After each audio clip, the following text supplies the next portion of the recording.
A bit of a beer update. We're about 15 days now after I bottled it. It says a minimum of 15 days and it should be ready to drink. I think that's a bit too soon personally, but we'll give it a go and I'll get a sense of whether it's going in the right direction. So we'll see. We'll give it a pour. Yeah, it's got a psh, so that's good.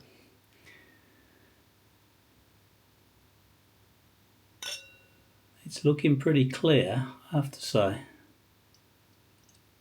That's looking good.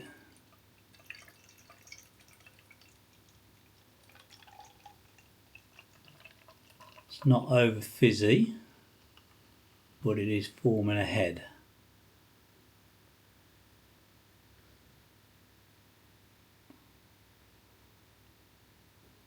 Okay, so there's not that many impurities. I don't know if you can tell, but it's actually pretty clear, that is, to the taste.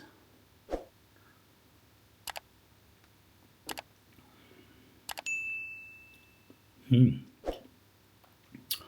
think another few weeks of that's going to be quite nice. It'll be interesting to see what Jane thinks of that.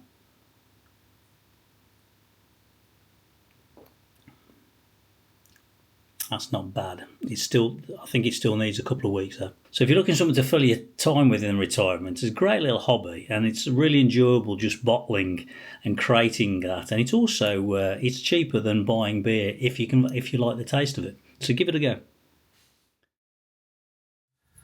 So it's a few weeks later since I opened the first bottle, and the beers taste pretty good, to be perfectly honest. The only thing I would say, this batch is a bit lively. Now I have had a few batches that are a bit lively, so when you open them up, there's a lot of air that will come out and fizz effectively. Sometimes that could actually froth up and come over. Now, one thing I have learned, and to me it's really important, I think that's probably due to the second fermentation, maybe a bit too much sugar, I don't know. So if anybody who does know, just let me know in the comments, but I think it's down to that.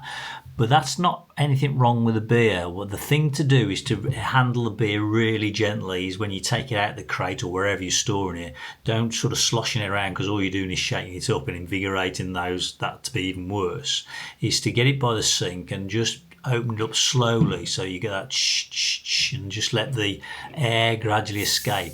It will eventually go, and if it does froth over, don't worry about it, just let it just froth over a bit until it settles down. What I often do is to then pour it very, very slowly into the glass and just let it settle. And if there's quite a head on it, just put it on one side, 10-15 minutes, and the beer is still fine to drink. Don't get just saying it's a bad batch, chucking it away because it's all frothy.